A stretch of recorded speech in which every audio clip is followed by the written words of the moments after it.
demi mewujudkan Palembang Emas 2018.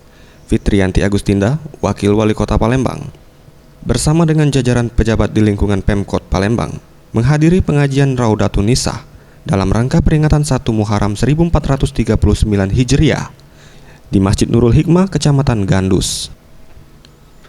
Ditemui usai kegiatan, Fitriyanti Agustinda, Wakil Wali Kota Palembang, menyampaikan, selain sebagai momen bagi pemerintah Kota Palembang untuk dapat dekat dengan masyarakat, guna mempermudah dalam menyerap aspirasi masyarakat agar lebih tepat sasaran, kegiatan ini juga dapat menjadi wadah Pemkot Palembang dalam menyampaikan berbagai informasi pembangunan di Kota Palembang secara langsung dan lebih jelas kepada masyarakat.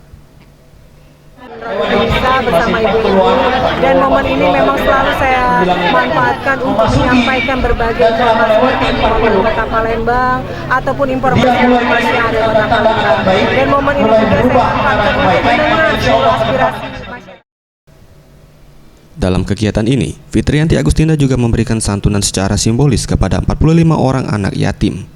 Terlihat antusiasme jemaah pengajian yang mengikuti berbagai macam kegiatan, mulai dari mendengarkan lantunan ayat suci Al-Quran dan ceramah terkait pergantian Tahun Baru Islam yang membuat suasana menjadi hikmat, hingga mengikuti kuis dari Wakil Wali Kota Palembang terkait pembangunan di Kota Palembang.